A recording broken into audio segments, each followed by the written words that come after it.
Hello and welcome to the Social Recruiting Show. I'm Audra Knight and we are missing my usual co-host Katrina because she is actually in Seattle for SourceCon, which I think that we're all a little bit jealous of because that's a really fantastic event. But Glenn Martin is back today co-hosting again, so thank you for joining us, Glenn. Hey, my pleasure. My pleasure. Great to be here. And also I want to say congratulations because I was just learning about he has a new gig 6 weeks in now, I think, with Instandia. So congratulations. Thanks so much. Thank you. I want to definitely hear about that. And I'm excited today because I've known Chris now for, I think about probably 3 years or so. A super big fan. He's one of the best speakers out there for sure. And I also like what he talks about with Glassdoor and review sites. And it's a hot topic in our industry, super hot right now. So thank you so much for joining us, Chris. Oh my gosh. Thank you, Audra. It's great to be here. Awesome. And thanks for the accolades. But I think it's been more than 3 years, Audra. Has it? Yeah. 4? Like 4. That's why. I think we should start with talking about PeerThru, shouldn't we? Because it's definitely relevant to this topic. Well, I think the most exciting thing we have here is Glenn is 6 weeks into a new job, and I'd love to hear about Glenn's candidate experience in this new role. And was it such that you would go out and leave a review, Glenn? Tell us about this because you're in the honeymoon phase. So I really want to know about this. Okay, we're going to put Glenn on the spot. Is that okay? Yeah, why not? Why not? Okay, so with regards to the Instanda, to be honest, I actually found out about them through a mutual connection. So I almost met the person before I met the brand, and the individual that I met was a lady by the name of Anita Sharma, and we were kind of connected by a kind of mutual contact. So actually, in the first context, we actually just met and talked about recruitment and talent acquisition. So that was just really cool. So the starting point wasn't even about the brand. The experience was really about that kind of one-to-one meeting. And then ultimately we went and did almost like a kind of workshopping session and just discussed some of the things that could potentially benefit Instanda. And then we spoke about me joining Instanda. So as a kind of candidate experience perspective, it was pretty near on perfect from my personal point of view anyway. But did you go out after you were talking to this person at some point and check out review sites, or did you not need to? Yeah, I mean, Instanda's it's a startup, but it's a young company now. So there's not a huge amount of information out there, like on review sites to kind of look at. But yeah, I mean, I did my kind of personal due diligence, that's for sure. So yeah, but there wasn't a huge amount on the review sites for me to kind of look at and base a decision on. Unfortunately. Yeah. But so I guess that answers the question. So you did go out and look, but curious, and we're not plugging Glassdoor, by the way. This is not a paid promotional, right? Anything like that, Audra. It's funny. I spoke at a recent conference in SRSC with Audra, by the way. And one of the comments that came back in the feedback was, Chris Kurtz is great and energetic, but it sounds like he's getting paid to be here. And we all had a good chuckle about that. No, this is not a paid gig or anything like that. But I am curious, what sites did you go to? Because if not Glassdoor, if it's fairly new, are there any tech sites? Are there any sites that are within that industry specific that you would go and gather information about? Or their own website, maybe. Or your own website, I mean, I guess because they were, they are a startup or certainly a young company, the options open to me were my network and actually businesses that had worked with them. So those were my kind of two kind of points of reference. And I think this is possibly one thing about Glassdoor is, do you get quite a wide spread of kind of companies reviewed on there, or is it kind of SMBs up to enterprise? That's one thing I don't know. But from my own experience, is do you find a lot of kind of startups reviewed on Glassdoor, or is that kind of more word of mouth and network? I don't know. No, I don't either. Do you know, Chris? I do know. It's a fairly good mix. We've got organizations up there. Now, obviously in an SMB, to Glenn's point, there aren't that many reviews out there. And I think that's one of the challenges for smaller businesses is the data tends to be fairly skewed. If you've only got, say, 15 or 20 employees, if you're in that startup phase and 2 leave a review, there's a high likelihood that one of those 2 may be from 2 or 3 years ago before you had your funding round and things weren't great and the review is negative, and all of a sudden you have this startup and reflective of that startup that might be a couple years old that isn't great. And that is one of the challenges with smaller businesses, is scaling the reviews. On the flip side of that, with larger businesses, and I can see we've got a few friends here.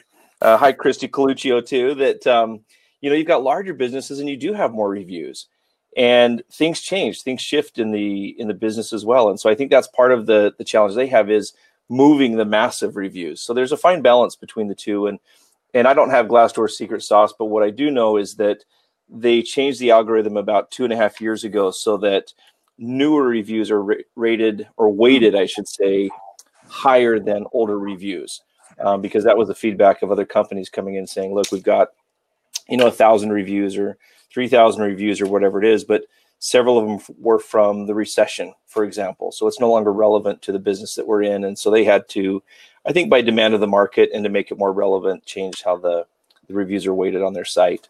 So to answer your question though, Glenn, it's across all industries. You've got some organizations that are manufacturing, you've got farm, you've got retail, you've got really any industry is going to be in there. And all it really takes to get a first profile set up of a business is 1 or 2 reviews, and Glassdoor will put that profile up there. So you will find even, businesses with 10 employees that have just 1 review will show up on Glassdoor. But again, to that point, I think the searcher, the candidate, has to make sure that they're doing their research outside of there as well. What do you think about the fact that there are 10 or 15 at least, maybe way more actually, but different review sites? Do you think they'll slowly start kind of coming together and there'll just be an obvious winner, or do you think this will just continue to separate out and there'll be more? Man, that's a good question. I was thinking about that this week in preparation for this obviously amazing show, the best show ever. I was thinking about how many, and I was just making a mental list, right? I was going through kind of a mental list in my mind. There's loads. I don't know, how many can you come up with off the top of your head, Audra? I'm curious. I could probably only name 5, but I know that there's way more. I know there's women ones now, which is cool, like Fairy God Boss. Fairy God Boss, right? Very specific. Yeah. So I just was going down the list. Comparably, Comparably is really starting to come on strong and making a big push. They've been a little bit silent. Say again? Kununu, but I guess that's kind of the version of Glassdoor, right? Yeah, Kununu is very big in Europe, especially Germany. Kununu really took Germany by storm, and I think that was probably Glassdoor's biggest contender. So to answer your question, do I think we'll see them merge? This was a big question that came up when Indeed purchased Glassdoor.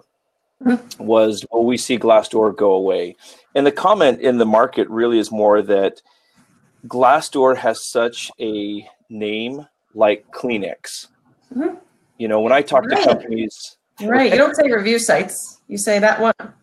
Exactly. And when I talk to companies, and we talk to talent acquisition teams or HR teams, when they're speaking with their candidates, more often than not, it's Glassdoor is coming up. And I'll ask them, in your last 10 interviews, which of these review sites have been mentioned by candidates or by employees leaving or whatever it is.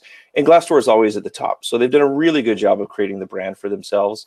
What I anticipate, it's almost like the car market where you've got, Nissan and Infiniti, or Toyota and Lexus. I can kind of see, and this is the speculation, is that a company like Indeed will keep Glassdoor as a very strong brand. So you'll have Glassdoor known for its reviews and what it is, and somehow figure out how to incorporate that into the Indeed job market. So yeah, because it is confusing since Indeed has their own reviews too. Yeah, exactly.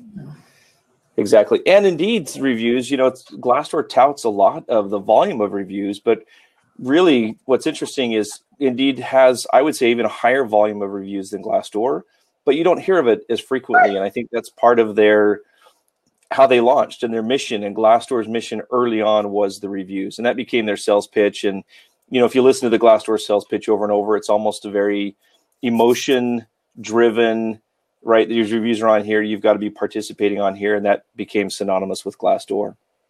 Wait, did you just say that Indeed has more reviews than Glassdoor? Yeah. Oh, yeah. I mean, that's crazy. Yeah. I don't have exact numbers. I know the last time I looked at Glassdoor volume, they were up over, I want to say 13 million reviews, but I know that Indeed actually has more.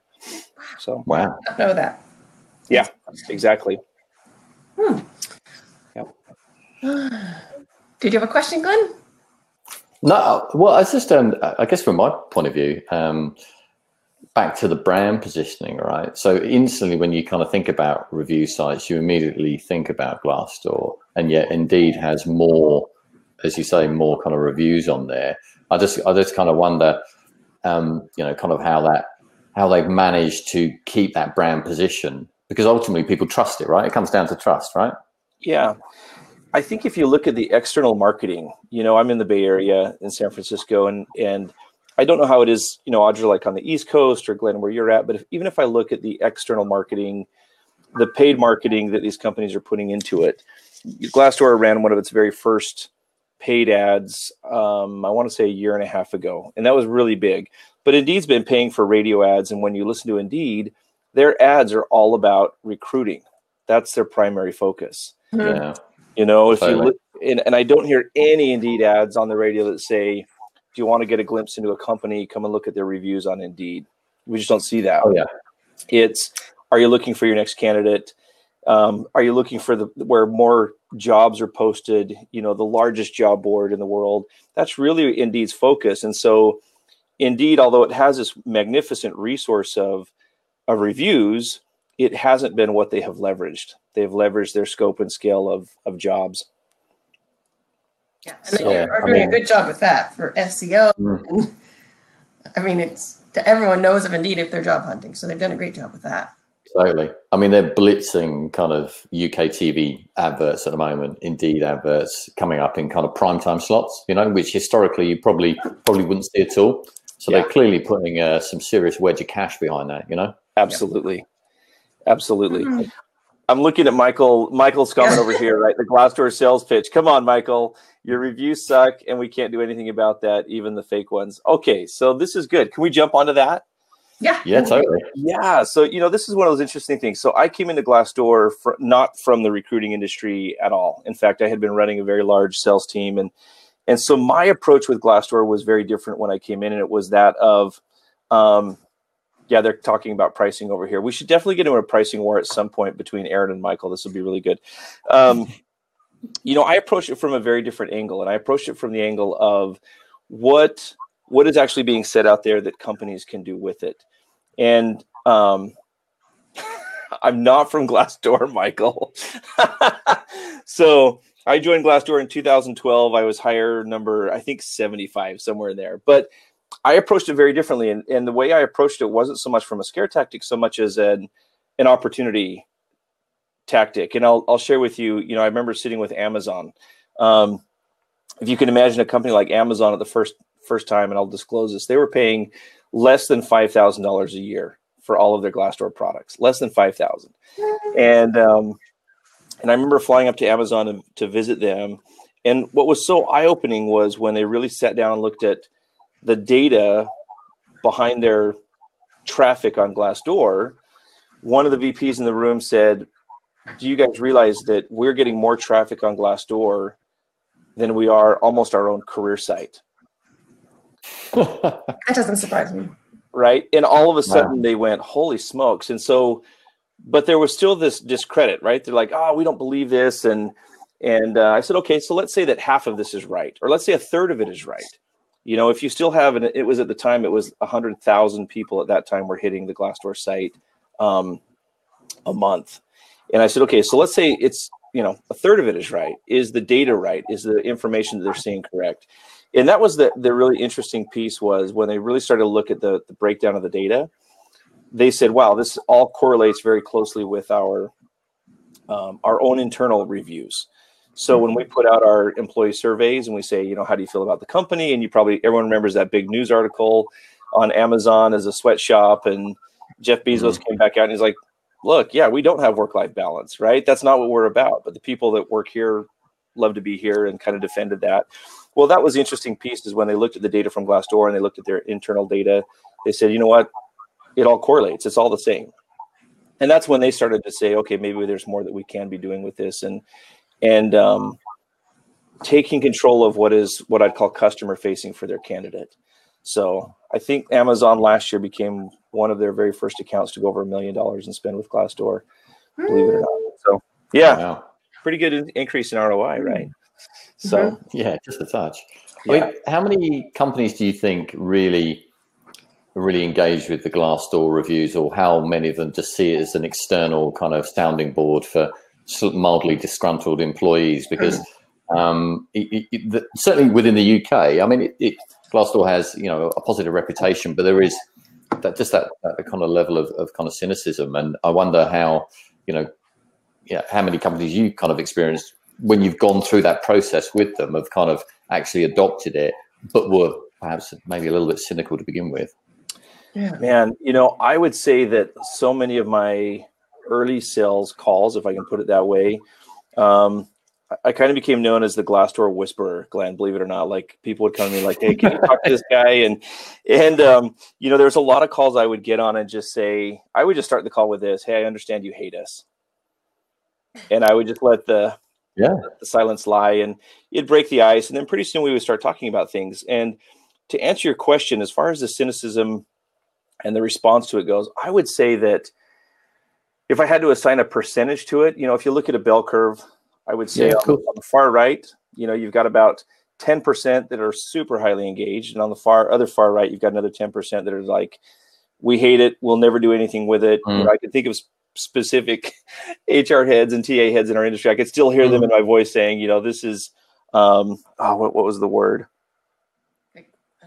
I can't remember, but it was awful. You know, they're just like, you know, we'll never do business with you. We hate your business model. Extortion. That's what it was. This is extortion.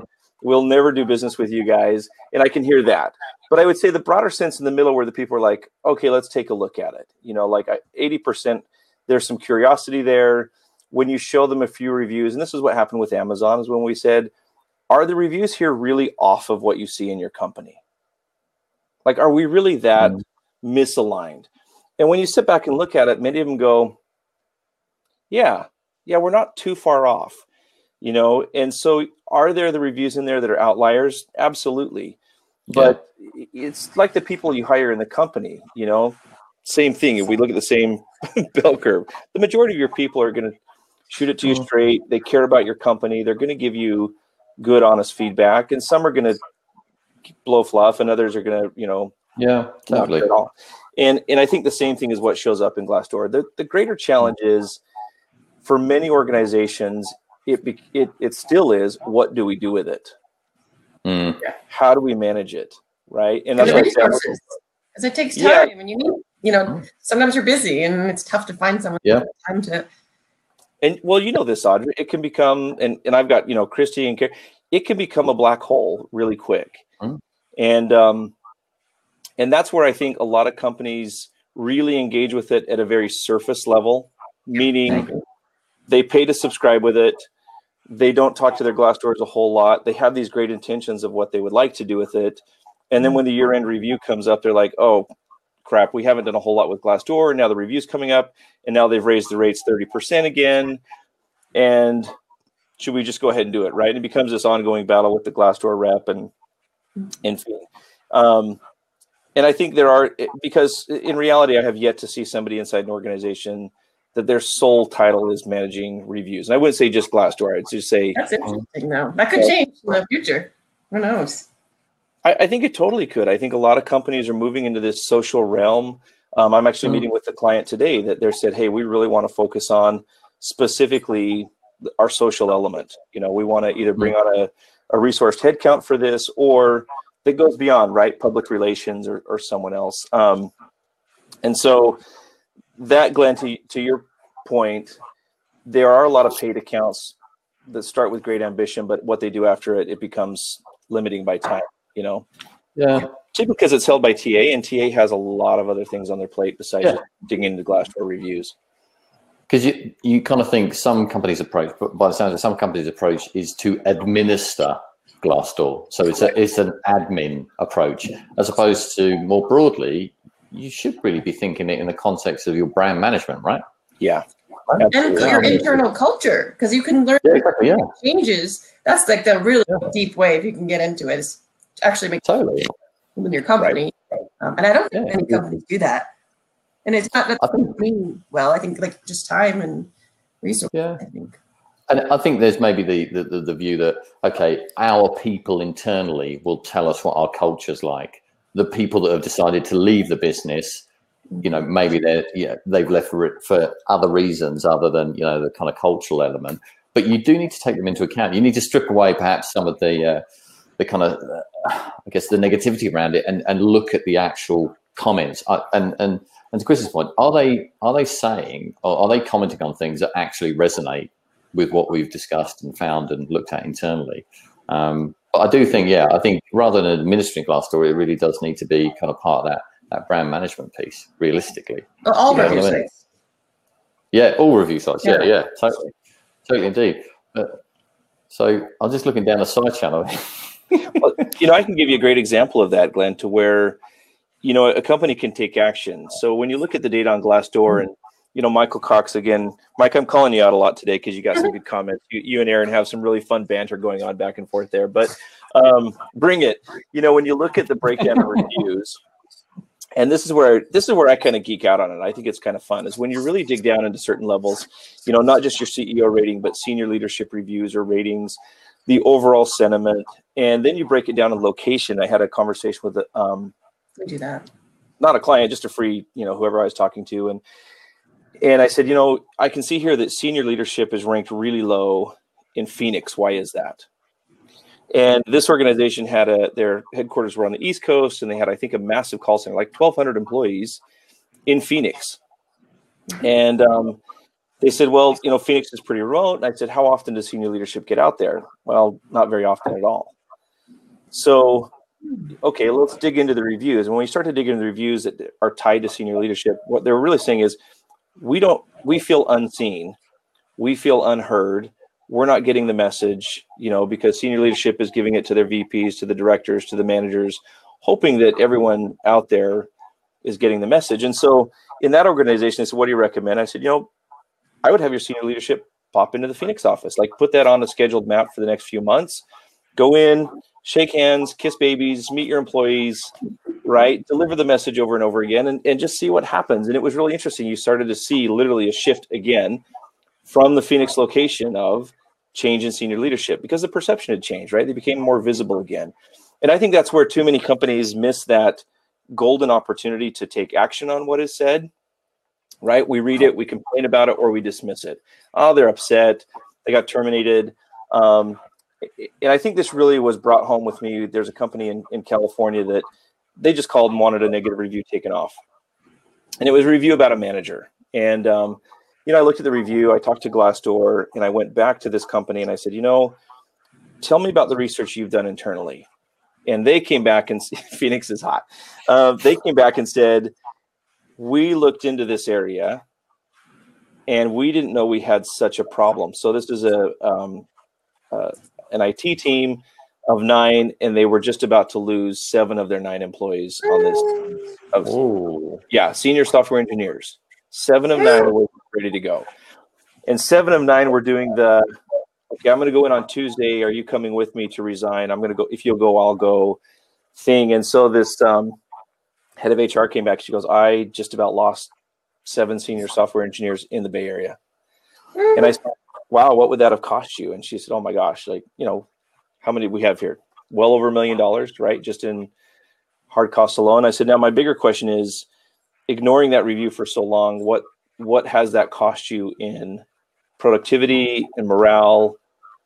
These are people that are showing up today, hating their job and drinking their lives away on the weekends in preparation for Monday, right? So I think when you find the reviews and you find those opportunities and you take action on it, that's where the real ROI can come into it. Now, you notice nothing I've said so far, because Audra, you put a question out there, does it have to be paid or unpaid? And I think that really comes back to your strategy. I'll have I drink my life away and I love my. See, Michael, that's good on it, man. If you can drink your weekends away and love your life, that's a good thing. Winning. Yeah, and I use that analogy, Michael, in my talks, in my speeches. I'd say, great work-life balance is you go home at night, you crack open a beer, you pet the dog and love the kids, and life is good. But other employees, Michael, that don't live in your Pollyannic state of life is really you go home, there you go. You have some whiskey to wash it away. You kick the dog, yell at the kids, and ramp up for the next day. And unfortunately, that's where a lot of people are. That's not a good good place to be. So yeah. I do want to dig in more about the paid versus unpaid, because I think it's cool that you actually can do a lot with without paying. You can still update your page. You can respond to reviews, I believe. There's still a lot you can do, which is great. But one challenge I have is that one of the benefits of paying, which I thought was a massive benefit, was that you could put ads on your competitors' different pages. But the problem I'm finding now is that they're all clients, so I can't. So I literally struggle to find who I could target and have to target these random companies that aren't really competitors. I think that's a problem for Glassdoor. I think it's becoming growing, and this is one we looked at years ago when we said, hey, let's look at this financial model. The financial model is that, and I have to say again, for anyone just joining, I do not work for Glassdoor. I do not represent Glassdoor. This is not paid by Glassdoor in any way. And this could be any site, by the way. This could be Indeed or Fairy Godboss, whoever else we're talking about. So when we looked at that model, Audra, to your exact point, we kept saying, listen, if I've got one customer and there's, say, 50 in their same demographic or industry demographic, and each one of those 50 start to slowly brand their page, all of a sudden my marketing is gone. So how do we do that? So here's the one thing I would say, first of all, for talent acquisition. This is an example that comes from Nike. When we met with Nike, this is a few years ago, Nike's challenge was hiring digital software people. And they said, man, we're just not finding digital software people. And we said, well, where are you advertising? They said, well, we're advertising on like Adidas and, Skechers and these different sites. And I said, well, here's your challenge. And this is where you have to look into this too, is what is it you're trying to do with Glassdoor and your advertising? So for Nike, they were trying to hire this digital talent, but they were looking in the same place. And I said, if you look at the data, people that are coming to Nike, their top jobs are shoe designer, apparel designer, retail manager. I said, nowhere in here is anyone coming to or thinking about Nike from a digital perspective. It's just not how you're known. So with Nike, what we ended up doing was something very different. Is we created a targeted campaign that was for companies like Pandora or Twitter, right? At the time, Microsoft wasn't branded, so we'd target, Microsoft. And Nike had a pretty good feel for the types of companies that the culture would fit well for Nike and or not. And we stayed away from those companies. But within less than 6 weeks, all of a sudden, they started to see this huge shift in digital software engineers applying for Nike because nobody knew. And now you're thinking about Nike from a digital standpoint, think about like their wearable software. This is really what they were trying to push into. They were just having a hard time finding people, and it was just creating that demand in the market or that awareness in the market. So to your point, Audra, when you say it's hard to find companies out there, that's the first thing I would look at is who are you trying to hire, and are they all in the same companies or types of companies, or are they in other industries that you may want to be looking at? I'm trying to think of who I talked to recently. It was in a software space, and they were looking for HR people. And I said, who do you want to target? They said, we want to target companies. Target does an amazing job of training their HR people. How do we get people from HR away from Target? So all of a sudden that became a really interesting campaign for that company that was they were in chip manufacturing, data storage manufacturing, to advertising on Target companies, because Target does a great job of training HR. I love Target too, Aaron. Let's go. Right. Yeah. I think the other challenge we run into, and this is one of the things I was going to talk about, like paid versus unpaid, Audra, is, there's a lot of hidden little links on the front page of Glassdoor, and it depends on what you want to do with it. Glassdoor specifically, there's one link, and I showed this to someone the other day, like, oh my gosh, I had no idea you could do this. If you just click on it, it pulls up all sorts of cool free tracking of your data. And all those links are hyperlinked. And one of the things I started to say is, if you want to really start to shift the perception of things internally, and Glenn, this comes back to one of the questions you asked, is how many people share their Glassdoor reviews or share their Glassdoor data internally as a company? I think this is a huge missed opportunity that we rarely take advantage of. It's massive. I I just don't think that a lot of people take the time to create a report that can be shared out internally in the company that highlight what does a good review even look like. Because as humans, when I start to see, oh, this is a good review, the CEO liked it, or it's being shared internally in the company or in the newsletter, then I know what I'm going to go out and write on Glassdoor. But I think that's a huge missed opportunity for so many companies is sharing it internally. We focus a lot on what is the candidate seeing, what are other people seeing, and we neglect what's taking place at the water cooler of what somebody has read. But that could also lead to more reviews too, because people just forget about it. Once you're employed and you're happy, you don't think about review sites. You don't think, I need to leave a review because I'm happy. You're just busy being happy. Yeah, absolutely. And that's part of, I think I wrote that a while ago, like, how do you ask for reviews without ever asking for reviews? That's a really great way to do it.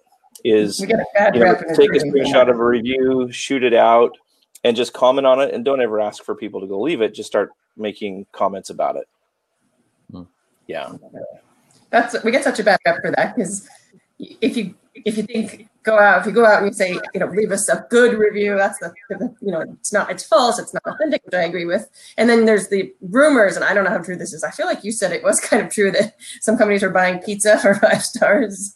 Oh my gosh, I've seen Starbucks gift cards. I've seen Subway sandwiches. I have seen breakfast burritos. That was one of the first we heard about, was if you bring down a printed copy of your review, you'll get a breakfast burrito. I do it And HR had literally gone over that morning and bought like a tub of breakfast burritos, and you just had to show up with a printed copy of your review. I mean, talk about anonymous, right? That just kills all sorts of anonymity. Yeah, but people were just showing up with printed copies of a review for breakfast burritos. Don't ever do that, by the way. If you're listening, tell them why. I hardly do not. Well, at some point, someone's going to leave a review that says we were bribed with breakfast burritos to leave. Yeah, I mean, it happens, right? And here's the other thing is, we would see at Glassdoor, you would see a company that would historically have this trend of, 2.6 stars, 2.6 stars. All of a sudden, bam, they would get 25 reviews in one day with 4 or 5 stars. And it immediately flags the system. We go, okay, something's not quite right here, And we would, when we look into it, all of a sudden we'd find that there was some sort of bribery taking place. And that's not what we see this a lot. And I'm even seeing more companies. I've heard of more companies that, you can pay them. I don't do this, but you can pay them to falsify your reviews, just like the, what do you call it? Social media. Oh yeah, and it's an outsourced company. You can pay them, and they'll go in and create all sorts of email alias, and they'll put in reviews for your company. I think the end game, and this is almost like the college scandal that's going on right now, right? I liken it to that. So I'm probably a C average student. Okay, I got better grades, but I'm probably like, if this is like Glenn smart, and this is like Audra smart, a little bit above Glenn, I'm like down here. I know my place in the universe. And so for my parents to pay to get me into like an Ivy League school, like at some point it's going to come out in the wash, right? People are going to be like, yeah, he's really not that. He's not Yale smart. We get it. And I think it's the same thing with companies and reviews. And, if companies are feeling that they have to pay for these reviews on Indeed, Glassdoor, or anywhere else, or falsify them or bribe people to leave them, at some point it all comes out in the wash. And that wash is your turnover, your employee morale, your position in the marketplace. At some point it's gonna come out. Yeah, totally.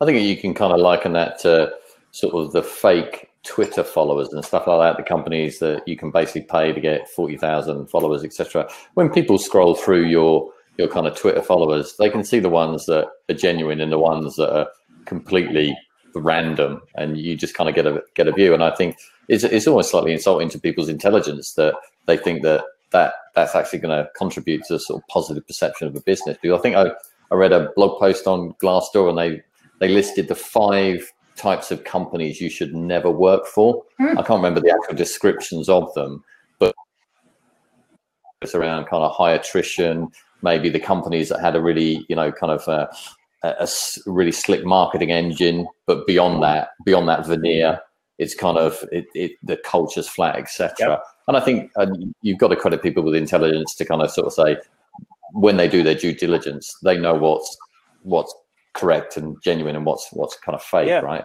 So you kind of hope that maybe those those kind of companies will be short-lived, as it were. They're just trying to monetize, right? Gamify. Yeah, exactly. And it does bear out. I think the real victims, are the candidates, and that's why I was asking a little bit of your experience, Glenn, and your candidate experience.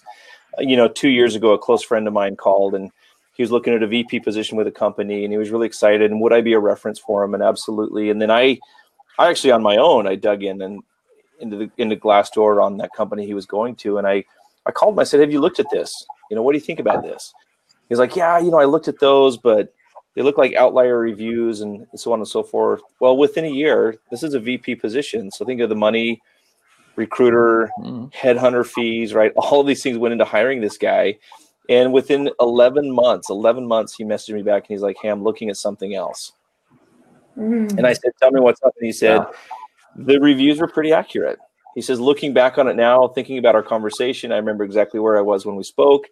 He said, "Yeah, you were right. This is exactly what I found coming into this."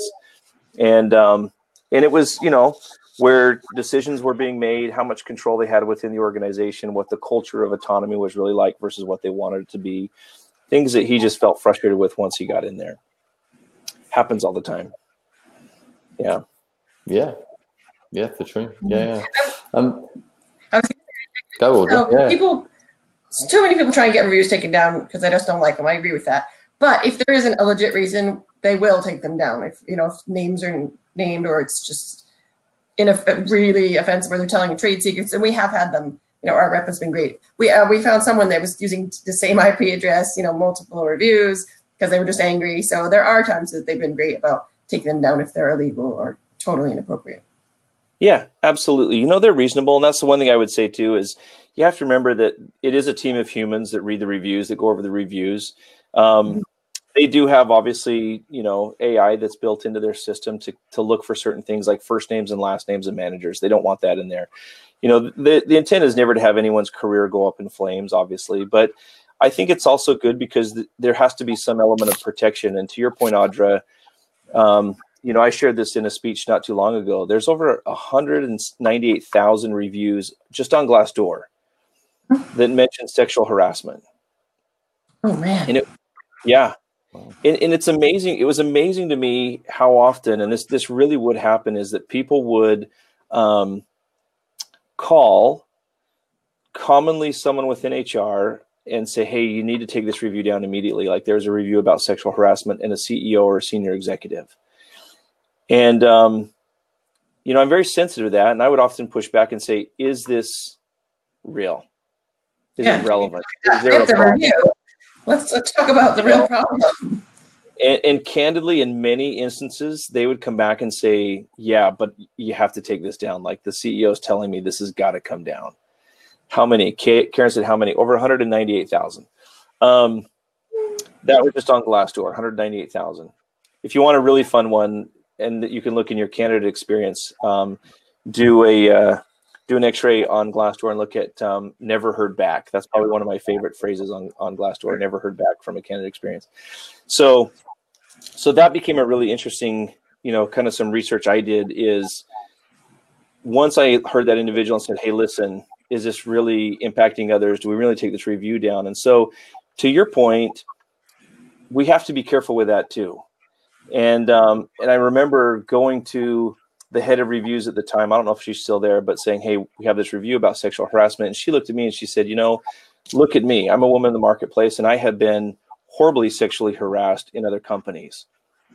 So her personal bias was, if it's on there, it's not coming down, because in defense of other women, she's like, if I can save one woman from going through what I've had to go through by leaving this review up there, then hell yeah, the review is going to stay on the site, right? If there's an element of truth to this.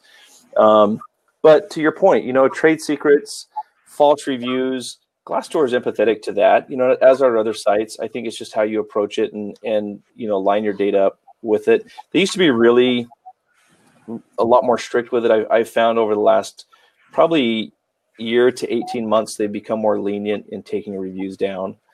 And maybe that's because the volume of reviews, I don't know, but they have become more lenient in removing. They don't run the business. Yeah, exactly. The first, I'm sure that's consideration. Right.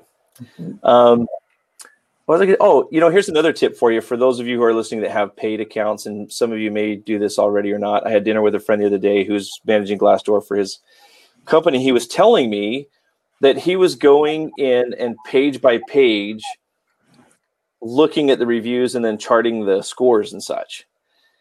So here is a great tip. If you have a paid account, if you click into the reviews on the back, in the top right corner of the page, there is a link that says download reviews in Excel.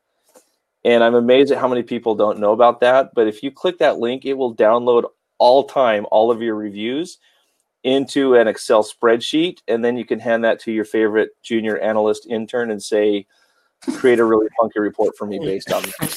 Exactly. Yeah. And that's when it becomes like super sexy and super exciting because you can do a lot more with it. So little tip on the back end there. Yeah. On the front end, to your point about, paying for reviews and what you'd share internally.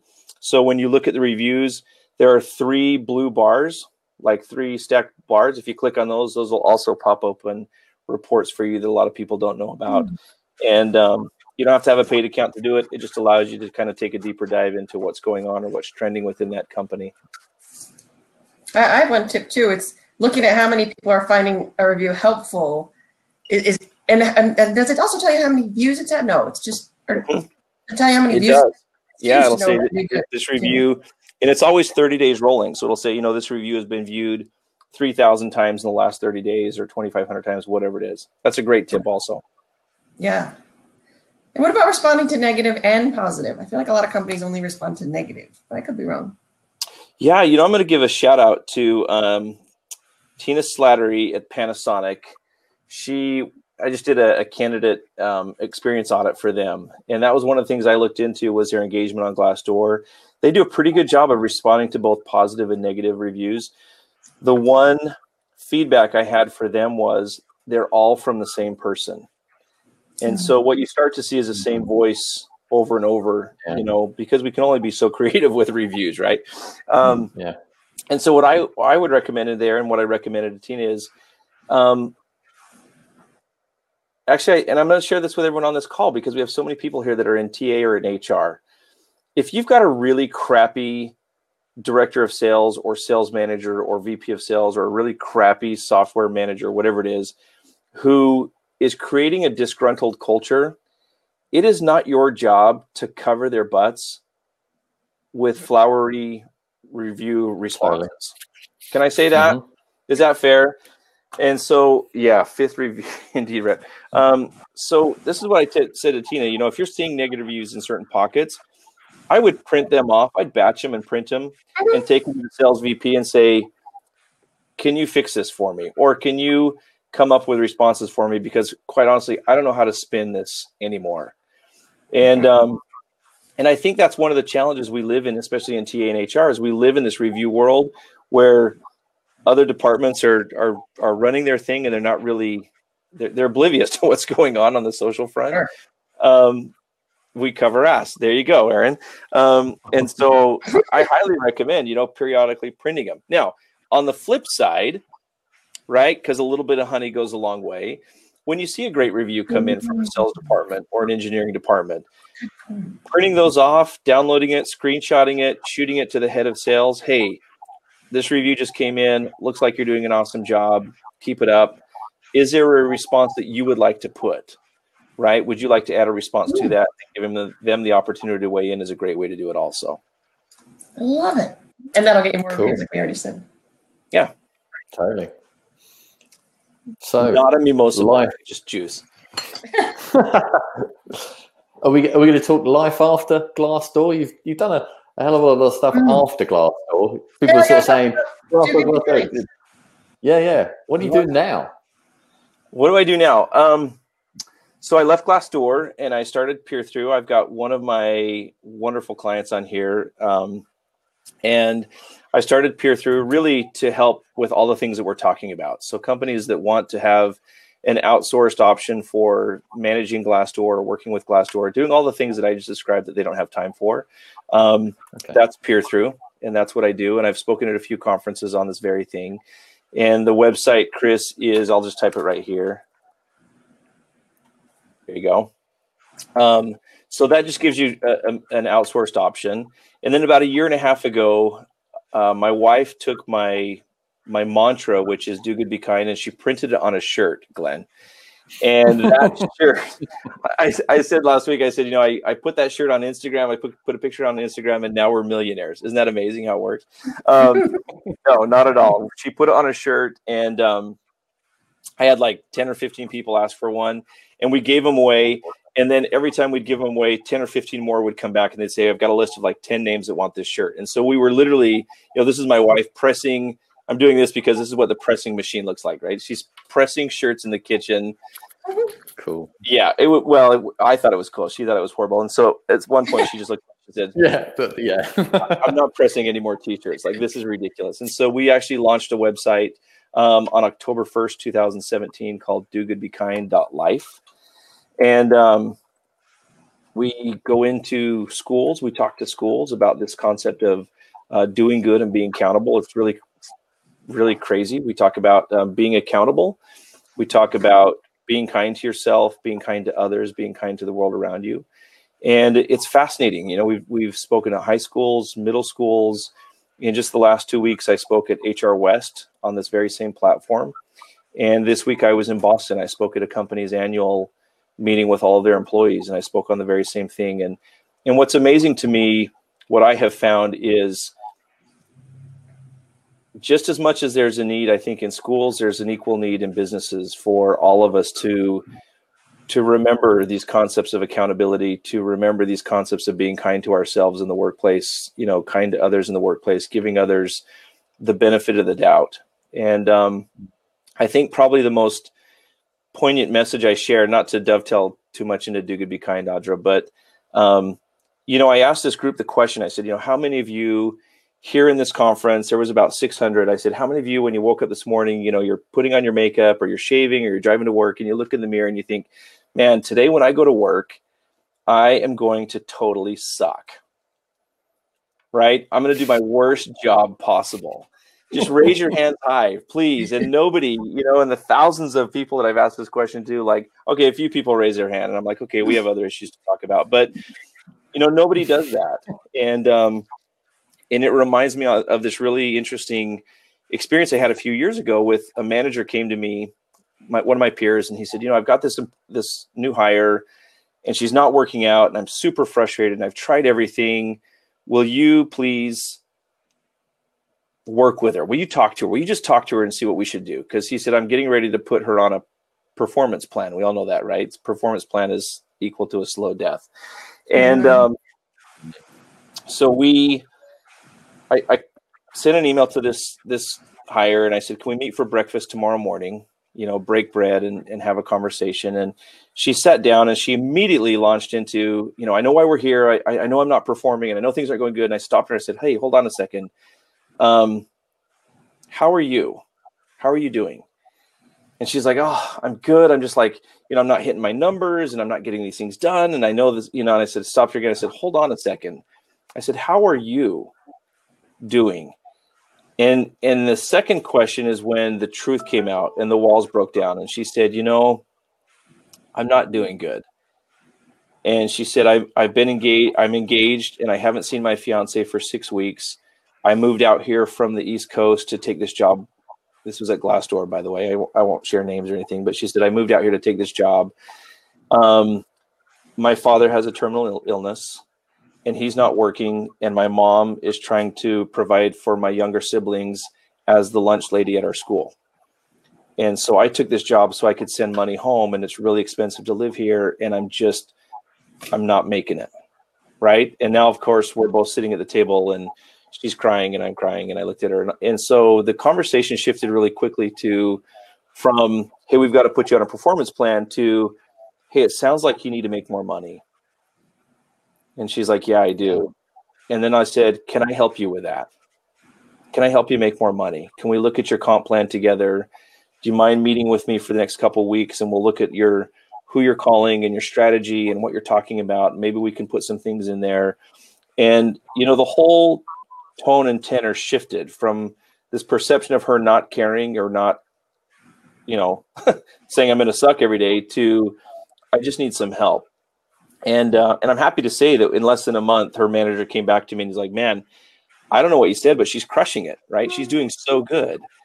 And I was thrilled. And I said, yeah, she's doing good. And she was happy. You know, she's sending money home. She's doing the things that she really wanted to do. And you know, she ended up staying with the company for another, I want to say 14 months before she went back east, you know, for the wedding and everything else. But, you know, I use that example because oftentimes, and this is where I think it plays into work, is we just overlook that we all have these stories go on in the backgrounds of our lives.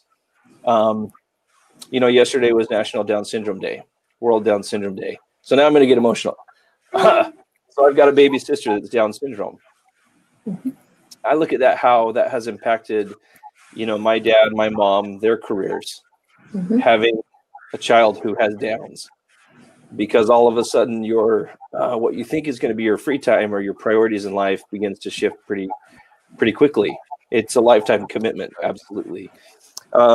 One of the volunteers we have at Do Good Be Kind, she has a son that's Downs, you know, same thing. And so I share that because we all have these, suck it up, Chris, send me a whiskey, Michael, I can get through this. You know, we all have these stories going on in the backgrounds of our lives that they show up at work in different ways. And sometimes they show up in performance. And the way that we manage that, the way that we handle it, by the way, is also where they show up on review sites. So I'm going to bring it back. Yeah. I think more companies need leaders like you. That's the problem. Totally. I'm too nice. I've been told that too many times. I'm just too nice. So there you go. All right. So in terms of Do Good Be Kind, I mean, you know, can people get involved? How can people get involved? How can, you know, is it kind of localized? Are you know, what's the crack? If people want to get involved and just do exactly what you just described in there, how do they join you on this mission, right? Oh my gosh. How do they join you on the journey? Yeah, so dogoodbekind.life is going through a pretty big overhaul right now. Like the website, We'll have a new website reveal in about 6 weeks, which we're excited about. And part of that, Glenn, is actually Do Good Be Kind for businesses. So interestingly enough, we are creating a curriculum for businesses. We had our first business last year that came to us, interestingly enough, and said, what can we do? And when we put our heads together, we said, well, what if we just start with a day of service? Yeah. Now, how rad is this? We ended up printing 5,000 shirts for this company. They shut down their entire operation for one day, October 25th, globally. And we shipped 5,000 shirts to Russia, Korea, Japan, Australia, England. And what was really cool is, and I think I was up for 24 hours because I started to see on social media their employees globally had the big Do Good Be Kind and then the name of their company underneath it.